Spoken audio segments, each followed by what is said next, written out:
안녕하세요. 필립의 사연방에 오신 여러분 환영합니다. 오늘은 내 자식도 아닌 아이를 모르고 키우다가 아내가 바람핀 황당한 사연을 들려드리려고 합니다. 불임이라고 뻥을 치면서까지 남의 남자랑 붙어먹은 아내가 결국 파산을 하는 걸 보면 속이 다 후련한데요. 어떤 사연인지 함께 만나보실까요? 안녕하세요. 저는 서울 영등포에 사는 40대 남자입니다. 오늘은 친자식도 아닌 아이를 제 자식인 줄 알고 키울 뻔한 제 사연을 들려드리려고 합니다. 부모가 되면 다 행복할 줄 알았는데 핏줄이 없으면 그것도 다 무용지물이라는 걸 뼈저리게 깨닫게 된 사건이죠. 한번 들어봐 주시기 바랍니다. 저는 어릴 때부터 집이 가난해서 의사가 되는 게 꿈이었던 사람입니다. 저희 집안에서 사자 들어가는 직업을 가진 사람이 없었고 가난을 계속 대물림하는 집안이라서 저희 집에서 그나마 똑똑한 저에게 희망을 걸었어요. 개천에서 용이 나야 한다고 말이죠. 네가 꼭 치과 의사가 되어서 우리 집 가난의 대를 끊어다오. 걱정 말아요, 엄마. 내가 성공 못하면 대릴 사위로라도 돈 많은 집 가서 꼭 성공할 테니. 서울에 있는 S대 치대를 가는 게 제 목표였습니다. 고등학교 때 정말 코피 터지게 공부했던 기억이 나네요. 친구들은 강남의 학원에서 공부하는 동안 저는 돈이 없어서 집 근처 독서실에서 복습과 예습을 20에서 30번씩 해서 책을 통째로 외워버리곤 했어요. 집에 돈도 없고 특출하지도 않은 제가 친구들을 경쟁해서 이기는 방법은 그것밖에 없었거든요. 그렇게 어렵게 치대를 갔더니 저보다 날고 기는 애들 천지더군요. 대학 생활의 낭만을 즐길 겨를도 없이 도서관에서 파묻혀서 지냈어요. 그러다가 지금 아내를 만나게 되었습니다. 아내는 워낙에 미인이었던 터라 도서실에서 고개를 파묻고 공부하고 있어도 주변의 시선을 한몸에 받았어요. 누가 봐도 돈 많은 집 딸처럼 보였죠. 저는 아내의 존재를 알고 있었지만 설마 나 같은 사람 쳐다나 보겠어? 하는 마음으로 신경을 끄고 살았습니다. 그러다가 한 번은 제가 아내가 자주 앉는 독서실 자리에 노트가 바닥에 떨어져 있는 걸 주워준 적이 있거든요. 저는 딱히 인사받을 생각도 없어서 그냥 쌩하니 노트만 주고 제 자리로 돌아왔는데 나중에 아내 말 들어보니 그게 엄청 시크하고 매력적이었다 하더라고요. 그때부터 저희는 캠퍼스 커플이, 그러니까 CC가 되었습니다. 대학교 1학년 때 만나서 졸업할 때까지 한 번도 안 싸우고 사귀었으니 그야말로 누가 봐도 천생연분이었죠. 아내도 저도 성격이 웬만하면 대화로 푸는 스타일이어서 사소한 걸로 다투다가도 서로 토닥토닥하면서 친구처럼 그렇게 연애를 했습니다. 제가 얼마나 닭살 커플이었냐면 빼빼로 데이 때 맞춰서 커다란 빼빼로 인형을 주문해서 그걸 쓰고서 아내한테 꽃다발을 줄 정도였어요. 영화 엽기적인 그녀를 보고 차태현처럼 고백하고 싶어서 수업 중에 뒷문 드르륵 열고 들어가서 꽃다발 주면서 노래 부르다가 학사 경고까지 먹은 경력도 있죠. 저희는 학생 때도 서로 부모님 인사 다 하고 명절이나 부모님 생일 같은 거 챙겨주면서 얼굴 도장도 미리 찍었습니다. 양가 부모님은 저희가 결혼할 사이라고 생각했고 주변에서도 장기스 하나 없는 완벽한 커플이라고 엄청 부러워했습니다. 치과 의사 부부로서 저희는 미래가 보장되어 있었죠. 저희 아내는 연애할 때도 별명이 조선시대 여자일 정도로 엄청 조신한 스타일이었는데 얼굴은 엄청 예뻤어요. 저를 만나기 전부터 수많은 남자들의 대시를 받았는데 그 중에서도 총학생회장이었던 잘생긴 남자가 대시를 했는데 담배 피는 남자는 싫다고 거절할 정도였죠.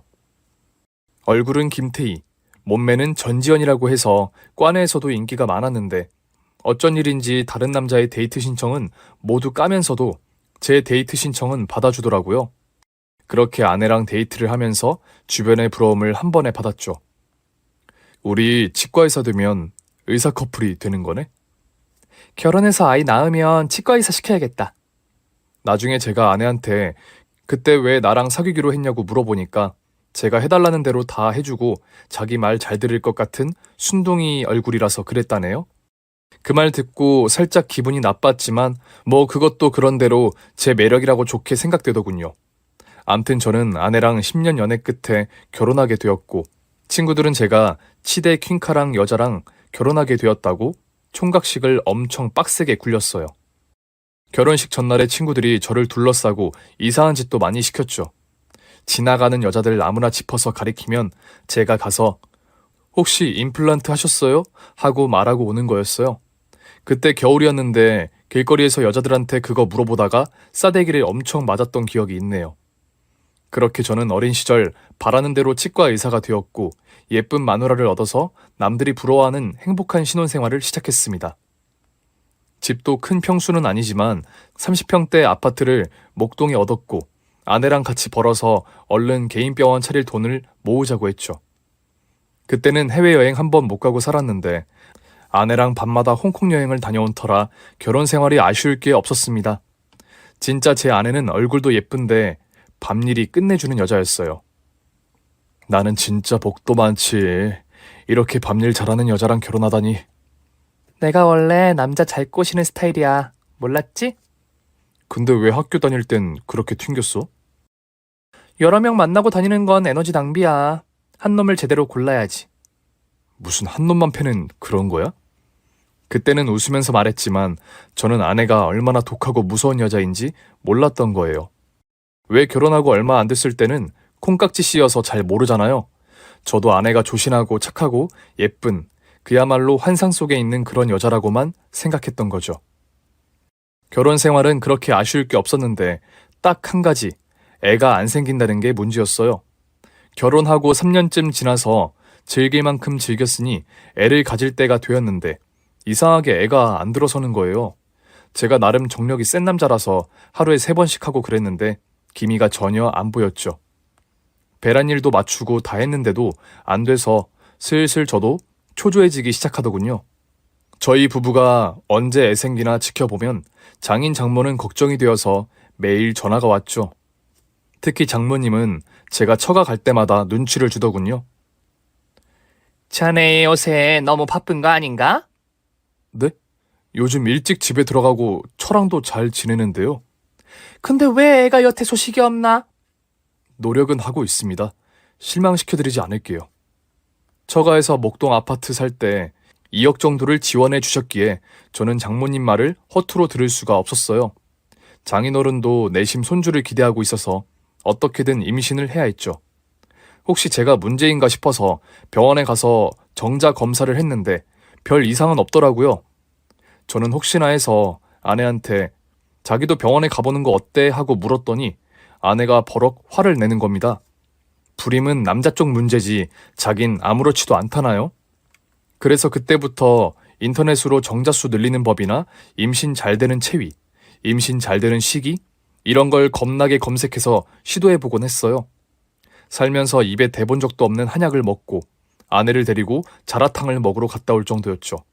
한 번은 병원에서 고객 진료 보고 있는데 옆방에서 불임치료 어쩌고 하는 얘기가 들려서 저도 모르게 그쪽으로 신경 썼다가 엉뚱한 이빨을 금리빨로 떼운 적도 있어요. 고객한테 돈을 다 물어주고 사과를 몇 번이나 했는지 모릅니다. 그렇게 매일 3번씩 하려고 하니 아무리 정력이 센 저라도 얼굴이 헬쓱해지더군요. 강행군이었어요. 아무리 해도 이상하다 그러고 있는데 하루는 아내가 슬그머니 제 서재로 들어오더니 그러더군요. 그때 예감이 뭔가 안 좋았죠. 여보, 사실 나... 응? 왜 그래? 무슨 일이야? 아니 병원 갔다 왔는데 내가 불임이래. 나 어떡해? 뭐라고? 설마 했던 게 맞았던 거죠. 아내는 검사지를 내밀면서 불임 사실을 밝혀왔습니다. 알고 보니 아내는 할머니 때부터 불임기가 있는 집이었어요. 애가 잘 안 들어서 집에서 굿까지 했다는 사실을 나중에 알게 되었습니다. 그것도 모르고 저는 장모한테 죽을 죄 지은 사람처럼 살았던 거예요. 그 사실을 숨기고 저한테 애가 안 들어선다고 책망한 장모도 괜히 얄밉더군요. 씨가 안 좋은 게 아니라 밭이 문제였던 건데 말이죠. 아무튼 저는 좀 아쉽긴 했지만 둘이 사는 게 딱히 싫지는 않았습니다. 같은 세상에 애 하나 낳으면 평생 몇 억이 든다는데 그 돈 모아서 둘이 여행이나 가자 싶기도 했죠. 그런데도 장모는 저를 빡치게 하려는 심산인지 저만 보면 그쪽 씨가 어쩌니 저쩌니 하면서 자꾸 제 씨를 태클 걸지 않겠어요? 그래도 저는 예의 있는 치과의사 사위인지라 장모에게 최대한 잘 보이려고 싫은 티 한 번 내지 않았습니다. 어쨌든 예쁜 아내를 낳아주신 부모님이니까요. 그리고 제가 집 살 때 빌린 돈을 여태 못 갚기도 했고요. 돈만 갚으면 그땐 장모한테 제대로 사위 대접받아야겠다고 속으로 결심했습니다. 아무튼 그렇게 둘이서 알콩달콩 살아가던 어느 날, 제가 근무하던 병원 원장님이 저를 부르더군요. 장 선생, 지난번에 환자한테 엄한 이빨 금으로 씌웠다며? 아, 네, 그걸 들으셨어요? 또 지난주엔 환자 사랑니를 마취도 안 하고 뽑으려고 했다며? 아, 원장님 죄송합니다. 제가 요즘 피곤해서 그만. 자네는 우리 병원 에이스야. 환자들이 자네 얼굴을 보고 우리 병원에 오지. 내가 바보가 아닌 한 그걸 모르겠나? 아, 네, 하기야 사실은 그렇죠. 그래서 하는 말이야. 자네 좀 휴식이 필요해. 이번에 미국 현지 연구원으로 잠시 다녀오는 건 어떤가? 네? 연수요? 그래. 한 3년 정도 다녀오면 자네에게 이 병원 부원장을 맡을 기회를 주겠네. 우리 병원에 꼭 필요한 연수 과정이니 다녀와 주게. 말이 연수지 결국 유배나 마찬가지였죠. 하지만 제가 실수했으니 어쩌겠어요. 어렵게 들어간 병원이니 아직은 잘리면 안 되기 때문에 하와이라도 가라면 가야죠. 제가 미치겠는 건 아내랑 3년이나 떨어져 있어야 한다는 사실이었습니다. 아내는 친정에서 몸 관리를 해야 해서 저를 따라갈 수는 없었죠. 어쩔 수 없이 기러기 같은 생활을 하기 시작한 거죠. 아이를 가지려고 하루에 3번씩 하고 그랬는데 갑자기 몸이 떨어지니 무척 고프더군요. 연수 생활은 몸은 편했는데 여자가 고파서 매일 허덕였습니다. 전화로 아내한테 매일 하소연을 했죠. 자기 너무 보고 싶어서 미치겠는데? 나도 이럴 거면 같이 갈 걸 그랬나 봐. 그래도 참아야지. 3년만 참으면 부원장 다는데. 우리 미래를 위해서 희생하는 자기 참 멋져. 저는 지조 있는 아내를 위해서 3년을 외도 한 번 안 하고 참아내려고 했습니다. 이게 뭐 대단한 거냐고 생각하실 분도 있을 텐데 그때 제 나이가 30대 중반, 한창일 때 신혼이었다는 점을 생각해보면 아실 거예요. 매일 아내랑 하다가 안 하니까 진짜 길거리의 모든 여자가 예뻐 보이더군요. 연수 시절 과정에는 해외 각국에서 온 치과 의사들이 정말 많았는데 흑인, 백인, 아시아인 등 제 주변에서만 최소 6개 국적의 여자들이 득실거렸습니다. 다들 상황은 마찬가지인지라 몸이 고파서 임자 있는 몸들이어도 주말이면 다들 어쩔 수 없이 함께 짝을 이뤄서 관계를 가졌어요. 저는 거의 대부분의 여자들의 대시를 다 물리쳤는데 딱 한 명 기억나는 여자가 있네요. 중국인 치과 의사였는데 그 여자의 덫에는 제가 그만 걸리고 말았습니다. 전혀 매력적이지 않은 그 여자랑 자게 될 뻔한 사연도 참 어이가 없어요. 그 여자는 거의 100kg에 육박할 정도로 뚱뚱하고 숨을 쌕쌕 소리를 내며 몰아쉬는 여자였어요. 어릴 때는 말랐다고 하는데 미국으로 와서 어찌나 단 걸 많이 먹었는지 몸이 그렇게 비대해졌다고 했어요. 그래도 치과 의사 딸이라고 치아만큼은 반듯했죠. 솔직히 고백하면 딱 한 번 실수를 할 뻔했어요. 그럴 만한 사정이 있었죠. 술을 진탕 먹고 주말에 친구들이랑 놀고 있는데 그 중국인 여의사가 저를 따로 부르더군요. 나 오늘 너랑 하고 싶어. 정말 공포스러운 고백이었습니다. 저는 뚱뚱한 여자는 딱 질색이었거든요. 미안하지만 나 결혼했어. 나도 남편이 있어. 나는 지조를 지킬 거야. 네 아내도 한국에서 딴 놈이랑 붙어 먹을 텐데? 저는 그 말에 가슴이 철렁했습니다. 그때까지 저만 지조를 지키면 된다 생각했는데 아내가 설마 바람을 필까? 생각해 본 적은 없거든요. 하지만 아내는 주말이면 제 전화를 항상 받았고 좀처럼 외로움을 타는 성격이 아닌지라 남자를 만날 일이 없거든요. 중국인 여의사 말을 듣고 혹시나 해서 그날 저녁 전화를 걸었는데 마침 안 받더군요. 이상하다. 이 시간에 항상 전화를 받았었는데. 제가 얼굴에 근심을 하고 돌아오니 중국인 여의사가 그러더군요. 내가 네 부인이라면 너 몰래 다른 남자랑 한 번 하고도 남았을 거야. 다 너 같은 줄 아니? 아니면 왜 토요일 밤에 전화를 안 받겠어? 생각해봐. 저는 할 말이 없었습니다. 그리고 그날따라 술을 많이 마셨어요. 그러면 안 됐는데 술이 잔뜩 취하니 아닌 게 아니라 누구라도 껴안고 자고 싶더라고요. 그때 중국인 여의사가 슬그머니 제 바지를 벗기더니 갑자기 덮치는 겁니다. 막 벗기고 들이대는데 얼떨결에 당할 뻔했죠. 한참 신랑이 하고 있는데 갑자기 아내 얼굴이 떠오르면서 정신이 퍼뜩 들더군요. 그렇게 외도하면 존심이 허락하지 않았어요. 게다가 그렇게 자고 싶지도 않았죠. 그 순간 제 위를 누르고 있는 중국인 여의사를 발로 밀어내고 잽싸게 차에 올라탔습니다. 차에 시동을 걸었는데 중국인 의사가 뒤에서 Fuck you, Korean! 이러더군요.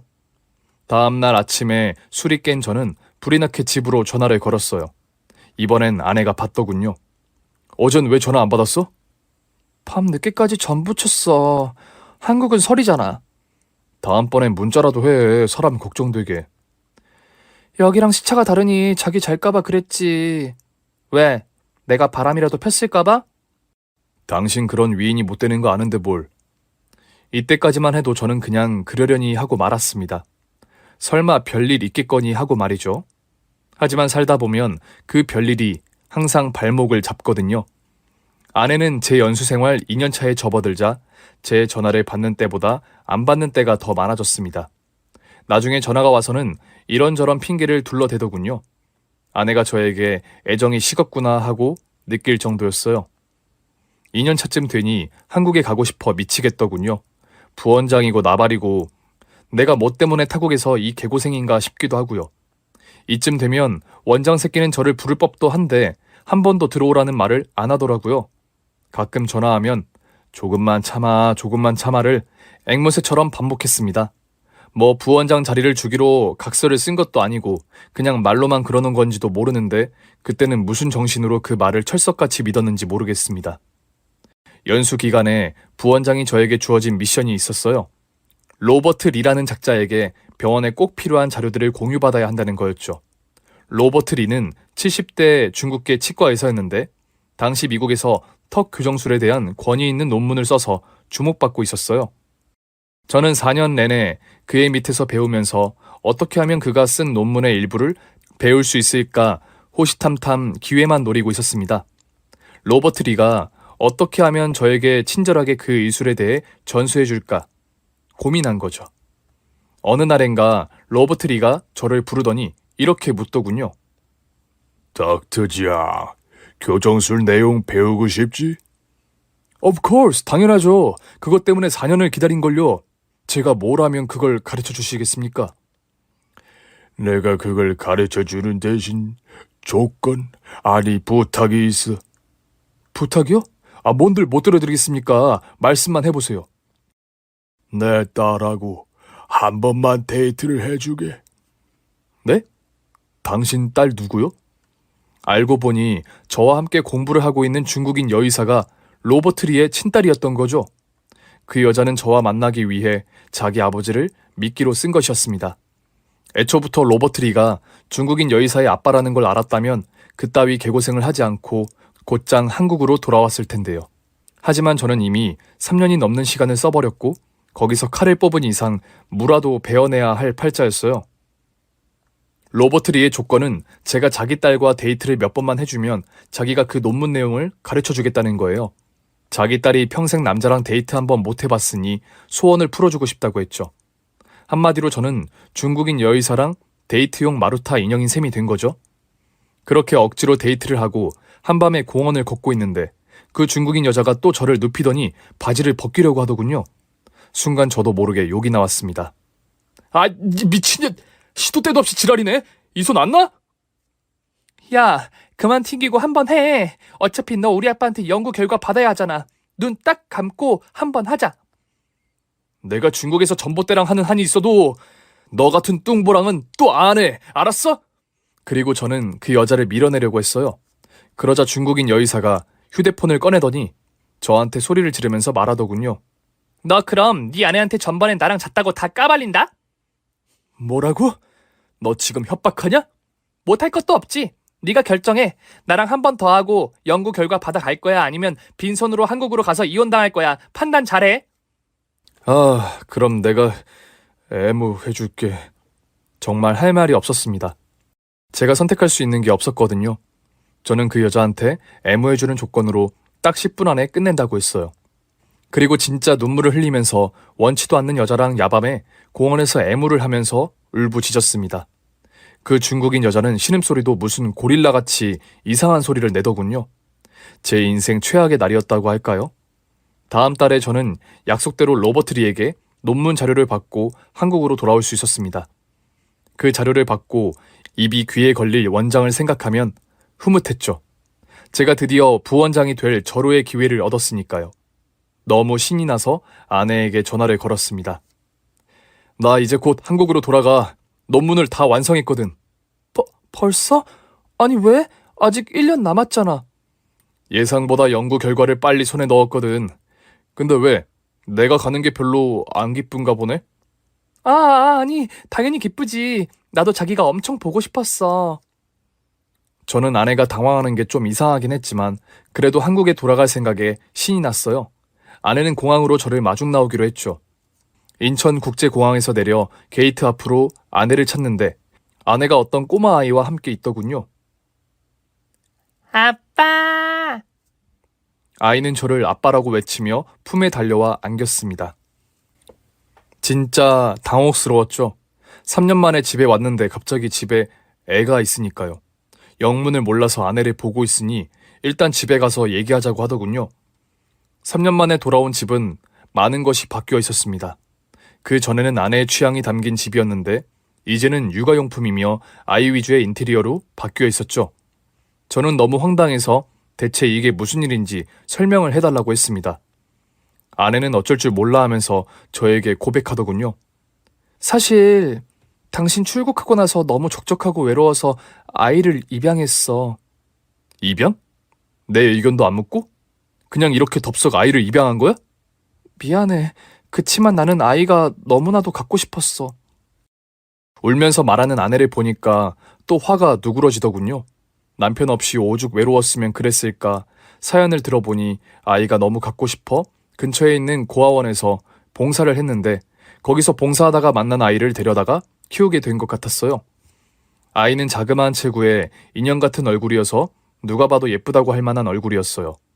아내가 정을 쏟아서 키우고 있어서 그런지 몰라도 아내의 눈, 코, 입매를 조금 닮았다고도 볼 수 있는 얼굴이었어요. 그래, 키우자. 정말? 그렇게 해주는 거야? 고마워, 당신. 그런데 저 아이가 당신 닮은 것 같은데? 그래? 내가 너무 사랑해서 그런가 보지. 날 닮으면 좋지. 우리가 낳은 애라고 해도 되니까. 그것도 말이 된다 싶어서 아내를 다독이며 잘 키워보자 했습니다. 요즘은 아이 없는 집에서 입양도 선뜻 한다는데 나라고 못할 게 뭐 있냐는 생각도 들었죠. 지금 생각해보면 그때는 제가 엄청 순진했죠. 그 아이가 어떤 아이인지도 모르고 그랬으니. 아이는 순한 성격에 말을 잘 듣고 제 엄마를 꽤 따르더군요. 사전에 뭐라고 말했는지 나를 볼 때마다 아빠 아빠 하면서 따르는 게 제법 기특하기도 했습니다. 그때까지는 그랬죠. 얼떨결에 부부 사이에 아이가 생기니까 적응이 안 되더군요. 놀이동산에 가서 아이를 놀아주고 유치원에 등교시키는 일이 저에게는 무척 낯선 일이었습니다. 아무리 그래도 아이가 어떻게 입양되었는지 정도는 알아야 할 것 같았어요. 그래서 아내가 없을 때 아이를 조용히 불러서 물었습니다. 혹시 너 아빠가 누군지 아니? 내 아빠는 여기 있는데요. 아니, 아저씨한테 애쓰지 않아도 돼. 너 입양된 곳이 어딘지 아느냐는 뜻이야. 아니요, 몰라요. 정말 몰라? 그럼 어떻게 우리 집에 오게 된 건데? 제가 이것저것 묻고 있으니 아내가 들어오더군요. 그리고 저를 쏘아보면서 애를 왜 다그치느냐고 뭐라고 했습니다. 아이가 당황하는 것도 이상하고 아이에게 입양 전 얘기를 못하게 하는 것도 이상해서 저는 계속 찝찝한 마음이 들었어요. 혹시 아이가 너무 갖고 싶어 유괴라도 한 건 아닐까 걱정되기도 했죠. 하지만 사람 마음이 참 간사한 게 아기가 계속 아빠 아빠 그러니까 한 1년이 지나고 보니 이 애가 진짜 내 애 같다는 생각이 들었어요. 아내 역시 아이를 친엄마처럼 정성스럽게 대했죠. 처음에 느꼈던 낯선 감정은 어느덧 사라지고 이제 가족이라는 울타리가 생긴 것 같아서 든든한 마음도 들었습니다. 난생 처음 내 가족이 생겼다는 뿌듯함이라고 해야 할까요? 그렇게 평화롭게 행복한 가족으로 살 것만 같던 어느 날 사고가 하나 터지게 됩니다. 아이가 집을 나가버린 거예요. 갑자기 잘 지내던 아이가 사라지니 아이 엄마도 저도 제정신이 나가서 경찰에 신고하고 여기저기 뛰어다니면서 아이를 찾게 됩니다. 그때는 정말 내 자식이 사라졌다는 생각에 정신줄을 거의 놓게 되더군요. 아이는 제 친아빠를 찾아서 나갔다는데 대체 어디로 갔는지 행방도 알 수가 없었어요. 아이 엄마는 짐작 가는 데가 있다면서 차키를 들고 나가더군요. 저는 어디냐고 묻지도 않았습니다. 그리고 초조하게 혼자 아이를 밤늦게까지 기다리는데 벨소리가 들려서 나가보니 아이가 있더군요. 대체 어디 갔다 온 거니? 엄마 아빠가 얼마나 걱정했는지 알아? 그러다 큰일 나면 어쩌려고 그래? 누가 데려다 준 거야? 아빠가요. 아빠가 데려다 줬다고? 네 아빠가 누군데? 우리 아빠, 나 낳아준 진짜 아빠요. 그러니까 네 아빠 이름이 뭐냐고! 그 순간 아내가 집으로 들어와서 아이를 끌어안고 엉엉 울기 시작했습니다. 마치 친자식을 잃어버린 엄마처럼 울더군요. 저도 아이를 찾아서 기뻤지만 아내의 울음은 잃어버린 자식을 찾은 모성애에서 비롯된 것이었죠. 그 아이에게는 아내가 진짜 엄마인 것 같았습니다. 괴로워하면서 하루하루를 보내던 어느 날, 병원장이 저를 조용히 불러서 말했습니다. 이제 자네가 이 병원을 맡아줄 수 있겠지? 원장님, 그럼 제가 이제... 그래, 부원장이 되는 걸세. 정말 감사합니다.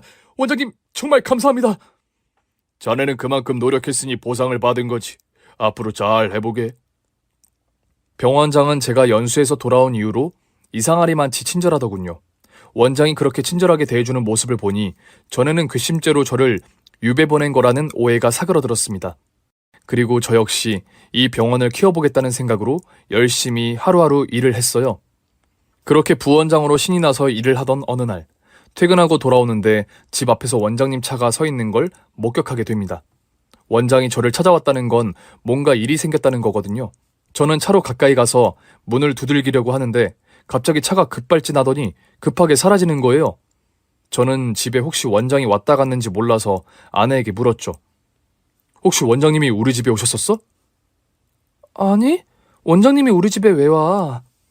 집 앞에 차가 서 있길래 혹시 나한테 뭐 할 말이라도 있어서 온 건지. 당신이 차를 잘못 봤겠지. 아내는 아이를 입양한 이후로 저에게 친자식으로 올려두는 게 어떠냐고 하더군요.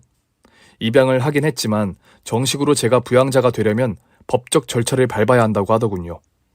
저는 이제 그쯤 되니 그 아이가 제 아이 같기도 하고 아내가 임신하는 건 그만 단념하기로 해서 그러자고 했습니다.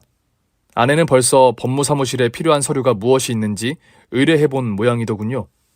그 아이가 제 뒤를 이어서 치과 의사가 될 거라고 생각하니 알 수 없는 기분이 들었습니다. 그렇게 서류를 준비하던 어느 날이었어요. 그날 아내는 급한 일이 있어서 외출하고 저는 집에서 휴식을 취하고 있었죠.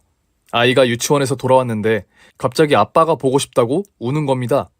아내가 없어서 다급한 마음에 아이를 달래려는데 아이가 저를 막 때리면서 우리 아빠 아니야, 우리 아빠 아니야. 그러더군요.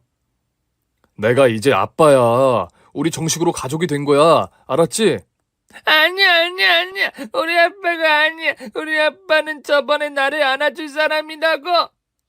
저번에 너를 안아줬다고? 그 순간 몇 가지 불안한 생각이 머릿속을 스쳤습니다. 그리고 아이를 일단 진정시킨 다음에 아빠 이름이 혹시 뭐냐고 물었죠. 아이가 아빠 이름을 말하는 순간 제 머릿속은 하얘졌습니다. 이에게 들은 바로는 아이는 사실 입양된 게 아니었어요. 아이는 태어날 때부터 다른 집에서 키워졌는데 그 집에서 살다가 제가 귀국한 이후에는 집을 옮긴 거였더군요. 아내는 아이에게 저를 아빠라고 부르라고 교육을 시켰고 아이는 억지로 저를 아빠라고 부르며 적응해왔던 겁니다. 더 놀라운 건 아이가 아빠라고 말한 이름이 바로 병원장이었어요. 그렇다면 저는 지금껏 병원장의 아이를 키워왔던 셈이 되는 거였죠. 저는 너무 놀라고 충격적이어서 이게 어떻게 된 일인지 왜 병원장의 아이를 키우게 된 건지가 미스테리였습니다. 그 다음부터는 제가 아내의 완전 범죄를 풀어나가는 과정이에요. 아내는 저랑 결혼하기 전 병원장을 사석에서 만난 적이 있었죠. 같이 밥을 먹으면서 제가 결혼할 사람이라고 소개해 주었는데 그 이후로 가끔 병원장이 저희 집에 놀러 올 때마다 서로 인사를 하는 정도로 아는 사이였어요. 그런데 어째서 병원장의 자식을 제 아내가 키우게 된 건지가 의문이었습니다. 저는 병원장이 저 없는 사이에 집에 드나든 흔적이 있을 거라고 확신했습니다. 그리고 집안 곳곳을 뒤지면서 혹시라도 남자의 속옷이나 남자 물건이 있는지 봤죠. 철두철미한 아내의 성격상 증거를 남길 리가 없었지만 저는 꼬리가 길면 밟히는 법이라고 생각했습니다. 그리고 제 방 서재에서 병원장의 서명이 새겨진 만년필을 하나 발견하게 되죠. 그 만년필은 병원장이 중요한 서류가 있을 때에만 꺼내는 만년필이었거든요. 그 말은 제 방 서재에 병원장이 앉아 있었고 거기서 뭔가 중요한 서명을 했다는 얘기였습니다. 얘기가 점점 미스테리로 흘러가면서 저는 뚜렷한 증거가 필요했어요. 아내가 병원장과 외도했다는 뚜렷한 증거 말이죠. 그래서 그날 저녁 아내에게 이렇게 말했습니다. 나 요즘 병원에서 너무 일을 많이 한 것 같아서 조금 쉬려고 해. 그래? 맞아. 당신 무리했지. 어디 가서 일주일 정도 머리 식히다 와. 당신 혼자서 괜찮겠어? 나 혼자 있나 뭐. 내 걱정 말고 다녀와. 아내는 기다렸다는 듯 제가 던진 미끼를 덥석 물더군요. 저는 일부러 여행 가방에 짐을 가득 넣으면서 열흘 정도 동남아에 가 있겠다고 말했습니다. 그리고 아내를 안심시키기 위해 공항까지 마중 나와달라고 말한 다음 게이트 안으로 들어가는 것까지 보여줬어요. 그리고 비행기를 타지 않았죠. 저는 집 근처의 모텔에 숙소를 잡고 저희 집 주변에서 잠복을 했습니다.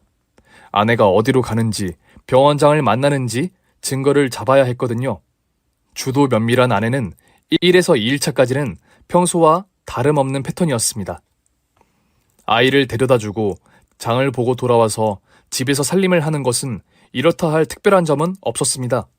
그런데 금요일이 되니까 갑자기 아이와 어디 외출을 나가더군요. 그리고 저녁이 되자 예상대로 병원장의 차가 집에 도착했어요. 병원장은 아내와 포옹을 하고 아이를 안더군요. 그리고 한 가족처럼 저희 집에 들어가는 게 아니겠어요? 저는 속이 부글부글 끓고 그 순간 혈압이 끝까지 치솟는 것 같았습니다. 아내에 대한 배신감과 병원장에 대한 분노가 치밀어 올랐어요. 저는 차에서 내려서 집으로 올라가서 벨을 누르지도 않고 비밀번호를 넣고 문을 열려고 했습니다. 문이 안 열리더군요. 치밀한 아내가 또 비밀번호를 바꾼 거예요. 저는 문을 주먹으로 두들겼습니다. 문 열어! 이 문 안 열어? 내가 이 문 부수기 전에 얼른 열어! 그래도 안은 조용했습니다. 저는 문을 열 방법이 없어서 문 앞에서 기다릴 수밖에 없었죠. 한 10분이 지났을까 안에서 아내가 문을 열더군요. 마치 제가 올 줄 알았다는 듯 천연덕스러운 얼굴로 저에게 대꾸했어요. 당신 어쩐 일이에요? 동남아 간다고 안 그랬어요? 안에 병원장 있는 거 다 알아. 그 자식 빨리 나오라고 해. 내가 끌어내기 전에. 아, 맞아요. 병원장님 오셨어요. 당신 없는데 제가 불안하다고 하니까 걱정된다고 잠깐 들르신 거예요. 불안하긴 개뿔. 너네 둘이 떡쳤지? 내가 들어가면 다 알아. 저는 문을 확 열어 젖히고 안을 들어갔습니다. 병원장은 옷을 추슬러 입고 소파에 앉아 있더군요. 안방에 들어갔더니 둘이 뒹군 흔적이 역력했습니다. 아이는 방에서 자고 있었고요. 저는 병원장 멱살을 잡고 말했습니다. 새끼야, 언제까지 내가 모를 줄 알았어? 부원장, 이 무슨 짓인가? 자네 없는 사이에 내가 집에 들른 게 그렇게 큰 죄인가? 순순히 말하는 게 좋을 텐데 네가 진짜 바라는 게 뭐냐고.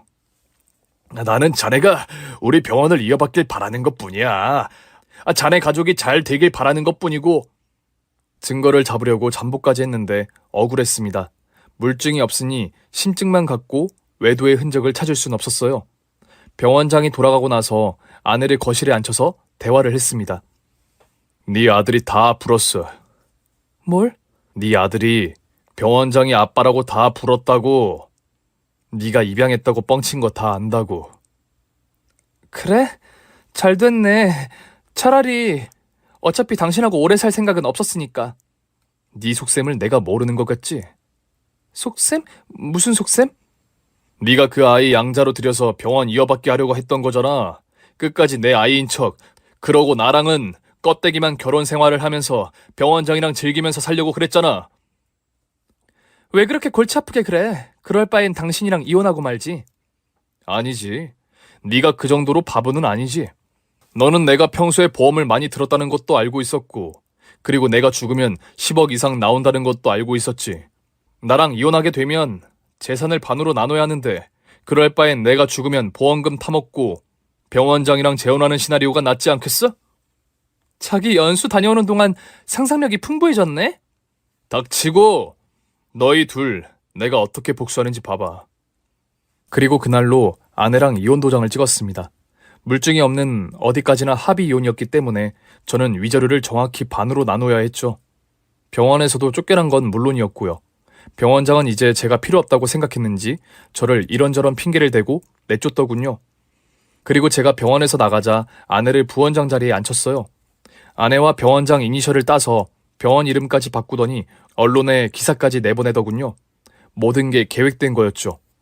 저는 작은 병원에서 취업을 했고 그곳에서 일하면서 복수를 계획했습니다.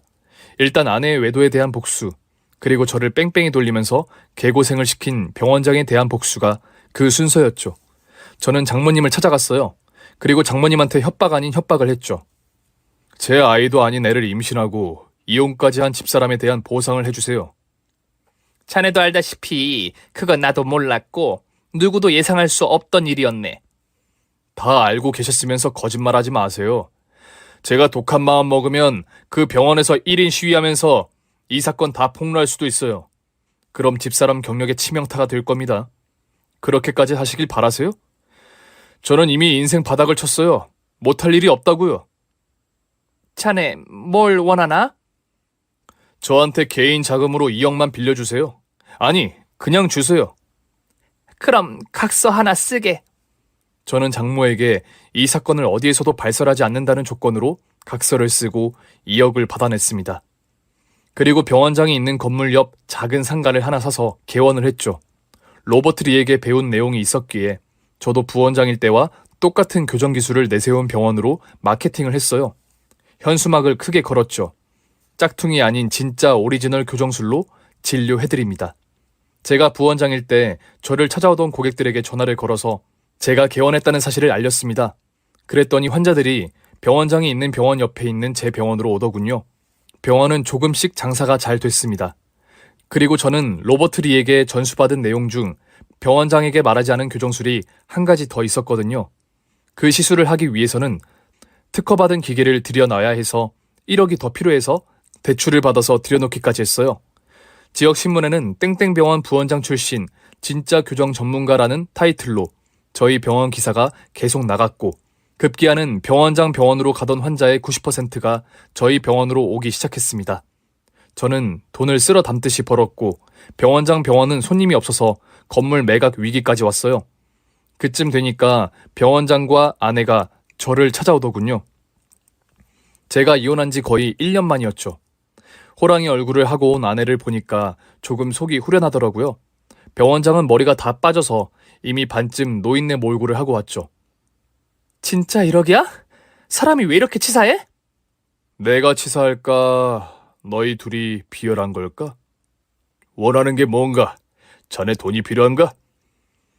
저 돈은 이미 벌 만큼 벌어요. 당신이 망하는 걸 좀 봐야겠어. 이미 다 끝난 일로 왜 그러는 건가? 나는 아직 안 끝났어요. 내가 없어졌으면 좋겠죠? 병원도 접었으면 좋겠죠? 그니까 원하는 게 뭐냐고. 둘이 이혼하는 거지. 병원은 내가 아니라 당신이 접어야 하고. 이러지 마. 원하는 걸 해줄 테니까 제발 부탁이야. 그래? 그럼 다시 나랑 같이 살아볼래? 미쳤구나. 그래서 얻는 게 뭔데? 글쎄, 얻는 건 모르겠는데 잃는 건 없지. 저는 두 사람이 이혼하지 않을 거라는 건 알았습니다. 그래서 제가 병원 자리를 옮기는 조건으로 1년 동안 아내랑 같이 사는 걸로 했죠. 그렇게 복수를 했어요. 아내는 결국 짐을 싸서 제가 사는 빌라로 왔고 아이는 병원장이 1년 동안 키우기로 했죠. 저는 아내한테 온갖 집안일을 시켰고 거의 하녀처럼 부리다시피 했어요. 아내는 3개월 정도 같이 살더니 도저히 못하겠다고 집을 뛰쳐나가더군요. 병원장도 차라리 돈을 요구하라고 하더라고요. 그래서 마지막으로 1억을 더 받는 조건으로 병원 자리를 시외곽으로 옮기는 걸로 합의를 했습니다. 그걸로 분이 다 풀린 건 아니었지만 그쯤 되면 아내도 병원장도 벌을 받을 만큼 받았다고 생각했기 때문이에요. 그리고 시간이 흘러서 저는 다시 새 삶을 살고 있습니다. 새로 개원한 동네에 약국을 하고 있는 약사랑 재혼을 해서 딸 하나를 낳고 행복하게 살고 있어요. 저희 병원은 그래도 지역에서는 교정술로 유명한 병원이 되어서 매출도 높아서 돈을 잘 벌고 있고요. 제 아이인 줄도 모르고 불임인 척하는 아내랑 평생 불행하게 사느니 어쩌면 이혼이 저에게는 전화위복이 된 것 같기도 합니다. 여러분들 중에서도 저처럼 이혼의 아픔을 가지고 있는 분들이 있다면 제 사연을 듣고 힘내셨으면 좋겠네요. 세상 일이라는 것이 때때로 이렇게 위기가 기회가 되는 경우가 참 많은 것 같습니다. 내 아이가 아닌 아이를 내 자식처럼 키울 뻔했다니 참 황당한 사연이네요. 그래도 남편을 속인 아내가 병원장하고 잘못한 것에 마땅한 응징을 당해서 다행이라는 생각이 듭니다.